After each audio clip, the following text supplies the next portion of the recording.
야, 네가 이 학교 짱이야? 죄송합니다. 실제로 이런 얘기를 했대요. 네 학교 짱이냐고 물어봤답니다. 조폭 영화에서나 나올 법한 이 같은 말로 각 학교에 이른바 짱이 모여든 어떤 조직이 있다고 합니다.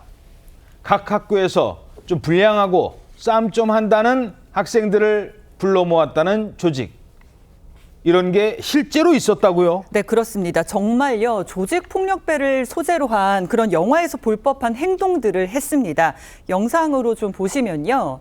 이 검정색 차량이 보입니다. 뒷좌석에서 이제 내려서 가방을 든 사람이 내리는데 젊은 남성이 달려와서요. 90도로 인사하네? 맞습니다. 그런데 신발 딱 벗고 90도로 인사를 합니다.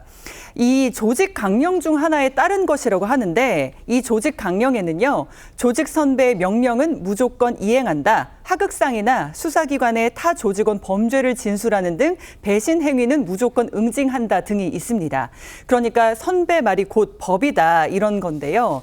또 심지어 선배를 모시고 운전하는 경우에는 좌회전, 우회전을 해야 될 때 보고를 해야 됩니다. 좌회전하겠습니다, 형님이라고 보고를 해야 할 정도였다고 합니다. 우회전하겠습니다, 형님. 네, 그렇게 선배를 깍듯이 모셔야 하는 건데 이 조직은요, 1980년대생 조직원들이 주축이 된 이른바 MG 조폭 진성파라고 합니다.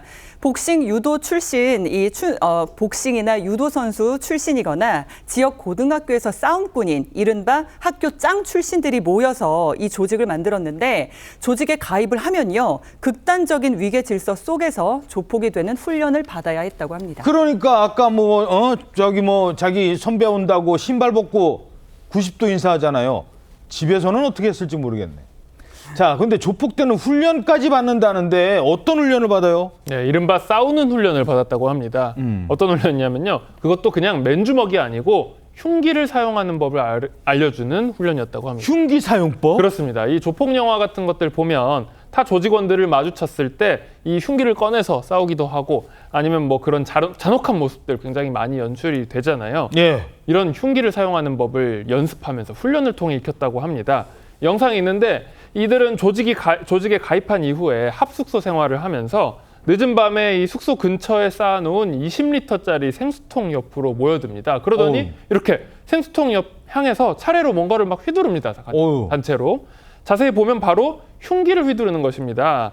흉기로 생수통 찌르기를 반복하면서 이 흉기 사용법을 익히고 이런 무력 훈련까지 했다는 것인데 게다가 이 조직원들의 경조사가 있을 때면 검은 양복을 입고 도열해서 조직의 위세를 과시하기도 하고 그리고 흉기와 둔기로 무장한 비상 타격대까지 조직해서 운영했다고 합니다. 자, 저렇게 막 우르르 몰려다니면서 양복 입고 누구 상당했다고 하면 90도로 도열하고 인사하고 저렇게 좀 보세요.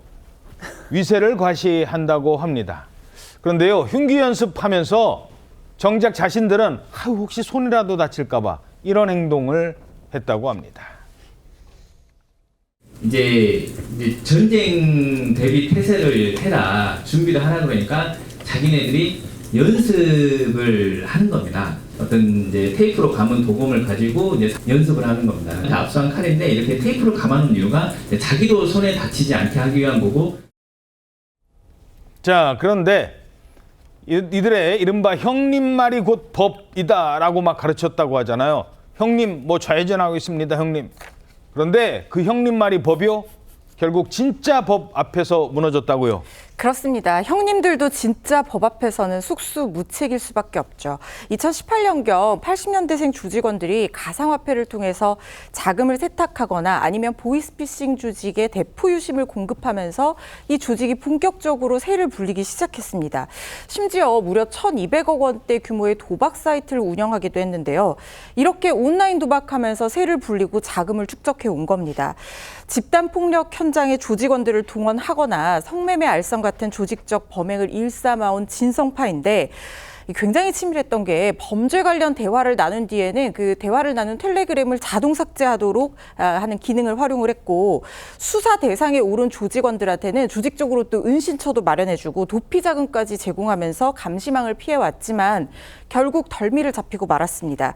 경찰이 조직원 39명을 폭력행위처벌법상 범죄 집단 구성 혐의 등으로 검거를 했습니다. 이 중에 두목 역할을 한 행동대장 등 9명은 구속된 상태이고요. 해외에 체류 중인 조직원 2명도 지금 수배 중입니다. 예.